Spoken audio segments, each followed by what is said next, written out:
Hi, how's it What's going on? going? How are you, man? I'm good, man. How about you?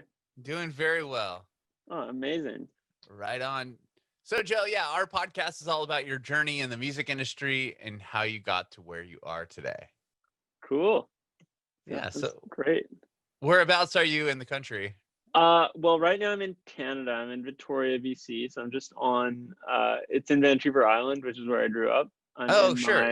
yeah, I'm right in my mom's study at the moment. Yeah. Oh, cool. You're originally from Canada then.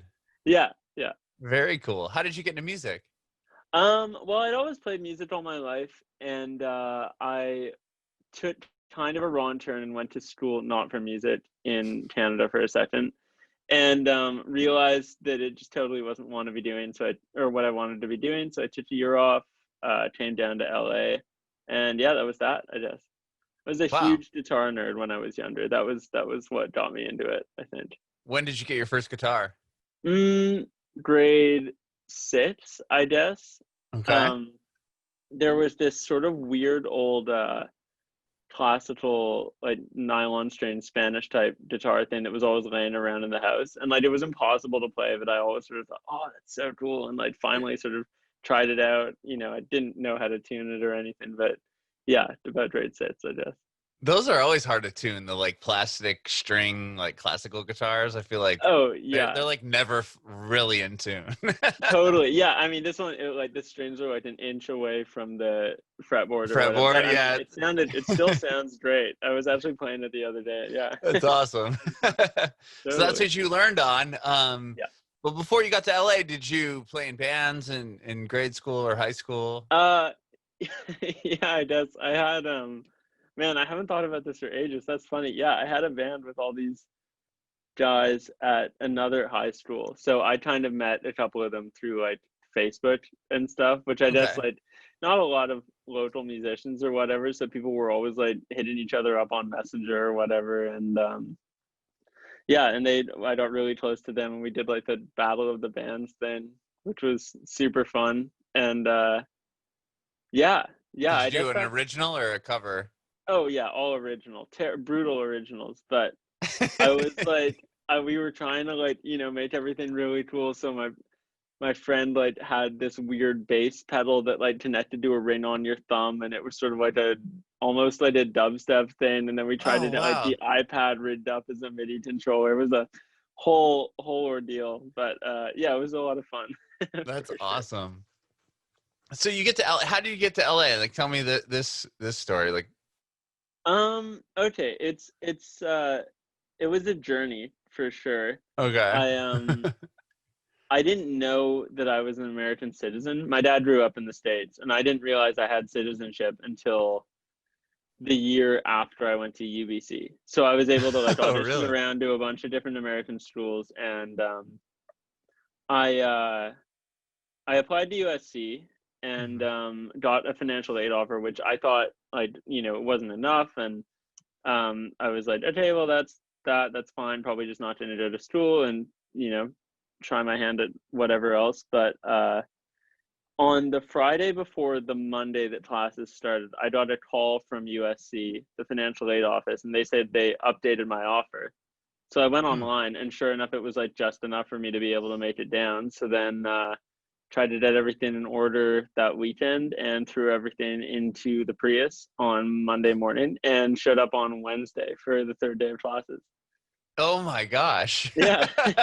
So you just showed up. Hey, okay, I'm here. Yeah, You're. totally. Oh my gosh. And then. It was funny. I got to SC like what 7:30 a.m. on Wednesday. I went to the medical campus first, which is like 25 minutes away in LA, Mhm. like rush hour in the morning, and yeah, eventually made it to like the proper campus, and just oh man, it was brutal. I had no idea where anything was, and I don't know, but And yeah, you here weren't we going are. for music either.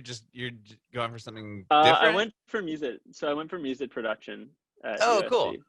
Yeah, Awesome. totally. And then did you graduate from there, or did you end up doing something else? I've done 3 years, and I'm taking this year off. Mhm. And I guess I'm taking some time indefinitely. I don't really know what my plans are exactly, but I just know that I want to 100% commit to trying to work on music outside of school, whether it be my own stuff or hopefully producing for other people, and yeah, all that type of stuff. Oh, cool. Very cool. And then Totally. see, but you've put music out yourself, obviously. Yeah, yeah, Okay. exactly. So like Yeah. I'm looking at your Spotify and like for example, like Baby Yeah. is a huge song for you. When did you put that one out? I guess in, oof, geez, probably just about 2 years ago. Okay. Um, Were you in Los yeah, Angeles at the time that you wrote I that? was in LA at the time. I actually wrote that. That was the first assignment I did for at USC, which is kind of Really? funny. Yeah. We had there was a songwriting class and all of the songwriters and production majors uh have to be part of it. And I got there and just everybody totally seemed like they knew what they were doing a lot more than I did. And I freaked out and was like, oh God. And I think it was groove based. We had to do a groove based song. So you start with a groove and then you write based on that. Mm-hmm. But yeah, so I did the little drum loop, and then that was my first track at SB, Wow. which was good. Yeah. And then it obviously went massive on Spotify. How did that? Did you get It did. playlisted or like do you know what It happened there? Yeah. I think it got pretty high up on. I think it was Fresh Finds. I want to say it was Fresh Finds, and did um like maybe like I don't remember quite. It did a lot of streams overnight. Like I was not expecting. I woke up one morning and realized that it had been playlisted. And yeah, my manager told me and he was super excited. We weren't really expecting anything to happen. It feels like so long ago. But yeah, yeah, I guess I was really grateful that it had been received that way. And it's still, yeah, it sounds quite lovely. I'm happy with it. Even though I don't think it's like a good representation of my art now, but Uh-huh. I'm definitely happy. It's sweet to sort of kind of nostalgia whenever I listen to it. Or Yeah, and that's amazing that that was the first thing you did for school, and then it ends up being like this hit. yeah, I it's wonder how many definitely. other kids' projects made, got 400,000 Oh plays. man, dude, the level of talent in that first class was crazy. Oh, is that right? There were a bunch of other artists like I think Ione.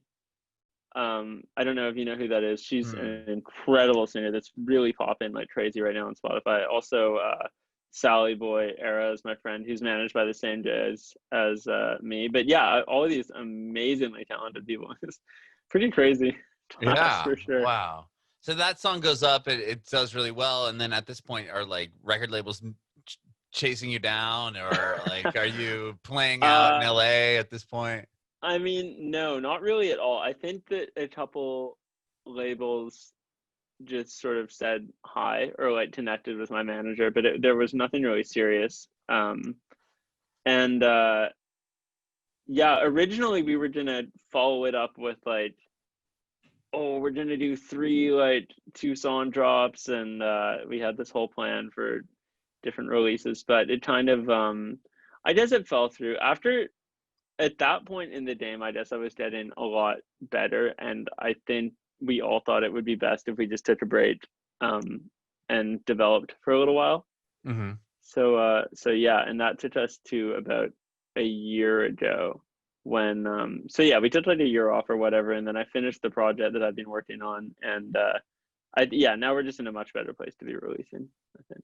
Very cool. Yeah. And you just so you've put out 2 songs so far off of what Yeah, will so two become like singles an so EP or a far. record. Uh it doesn't really feel like a record. It's a pretty long EP. It's like a 9 song project. Oh, okay. And we're so yeah, 2 singles out so far, and then another one comes out on the 2nd of September. Mm-hmm. And then probably one more, and then I think the full project will come out. There's some debate as to whether we're going to do 1 or 2 singles after the one on the second, but we'll see. Very cool. That's awesome. Yeah, And totally. I did read that you've been in like a touring and session guitarist as well. Yeah, I did. I play guitar for. Right, just the most recent thing I did was really fun. I also played guitar for Audrey Mita, Okay. which was kind of an interesting experience. It was super fun. Unfortunately, we just did an East Coast slide because coronavirus and all that stuff Were you sort on of. the road when coronavirus kind of Yeah, shut everything down? we Oh were. my It was gosh. funny. We were doing a show in Toronto, I guess maybe the night before that California declared a state of emergency. But yeah, it was right during that 1 week when everything kind of went nuts and nobody really knew what was going on. And Right. but yeah, that's super fun. I really enjoy playing for other people for sure. It's been uh, I how should I put this? I've learned a lot about myself as a musician, I think, playing for other people. So Mhm. yeah, I don't Well, know. And then sorry, you go for it. I was gonna say how many like tours like that have you done? Have you done? Is that were you doing that quite a bit? Just a couple. Another good one was I I was like a stand-in for this rock band in Canada, which was like super fun. I guess that was my first proper one, but the bassist dad was ill, so Mhm. they asked me to come on the road with them. I'm not really a bassist, but or like a rocker or anything, but I had like 2 days to learn like I think it was like 24 like pretty like headbangy tracks, and Oh then we my went off and gosh. yeah, totally.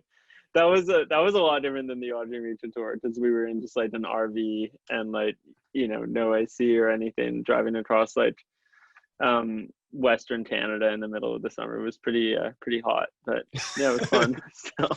Is it difficult to like grab a catalog of songs like that and learn them in a few days? Definitely that quickly is a little tricky. But a friend of mine was in the band, so that made it a lot easier and pretty yeah, I mean it's just fun really at the end of the day. Like I guess it's easy to get overwhelmed, but um I don't know, it's just like fun and a good time at the end of the day, and it doesn't really matter too much as long as you know the changes and can kind of fake your way through it for the first couple shows for sure. Yeah.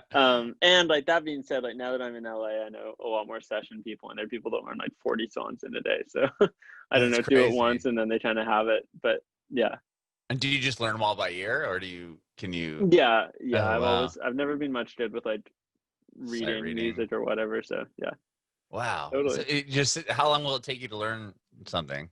Like, did they just Mm, say here are the we have like this catalog of songs and we're gonna play these 15, and then you just sit there and listen to them and try to figure it out? yeah, totally. I mean, with that, yeah, it was definitely it was pretty fast. I'd like to listen to it, right, like sort of do some scribbles and try and like remember. Uh, and probably take like an hour or two, I guess, or maybe I guess less than that. But yeah, it depends on the song too, and also it was different. So with the Audrey Mita stuff, there was just one other guy in the band, and so it was a drummer, me, and then tracks. And some of the tracks we had were just like out of time, and from because Audrey's first release was self-produced or whatever, which is great, but it wasn't quite working in a live setting, so we had to like remake some of those, figure out how we were going to cover parts. And so yeah, it's definitely always different. Hmm. And then what about like transferring that to your writing? Is it? Do you ever take inspiration from some of the stuff that maybe some of the tours or studio musicians you play uh with?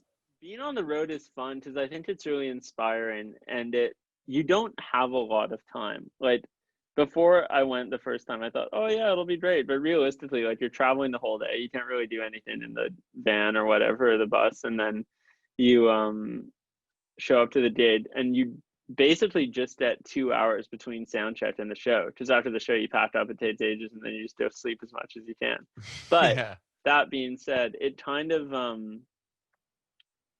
that kind of structure and when time is that, or free time is that valuable, it kind of drives you, I think, to be a little bit more creative and a little bit more productive with what little Hmm. time you do have. Sure. So yeah, I definitely worked on some of the music from the project when I was on the road with Audrey, which is fun. That's cool. And then Yeah, you got totally. and like now, well, you were on the road when coronavirus hit. Yeah. Is it weird like putting your songs out now, knowing that you guys can't really go out and play them? Well, yeah, it is kind of weird because it's all with socials, I guess, and I'm terrible with social media. I've never been a huge so yeah, I don't know. My manager's always telling me, "Oh, post more," and like I think I'm getting the hang of it now. But it's yeah, it's different when you can't go out and play to promote or whatever. But I think at the same time, it's cool because you have people's attention Mm-hmm. in a way that you haven't before. You know what I mean? Obviously there's tons going on in the world that I think people are ready for new music and entertainment, and ready to consume kind of in a way that they haven't been before, just Mm-hmm. due to the nature of quarantine and stuff like that. So yeah. Yeah. Have you done live streams or anything like that? No, none of that. Not Not a yet. fan. Maybe someday, but yeah, not quite ready for that one yet. We'll see. That's cool. Well, Joe, thank you so much for chatting with me today. I really appreciate it. Thank you so much for having me. Yeah, I have one more question for you. I want to know if you have any advice for aspiring artists. Advice for aspiring artists. Um, Man, I don't know if I'm in a position to be giving advice yet. I'm so new to everything, but I guess just find yourself a team or a family that's going to support you and believe in your work unconditionally, or not unconditionally. They need to be able to tell you something sucks for sure. That's important. But the best thing that ever happened to me was coming to LA, meeting all of my friends, my really, really close friends that are now like my creative director and my management and my collaborators in the studio and all of that. That's huge. So just find your people and trust them.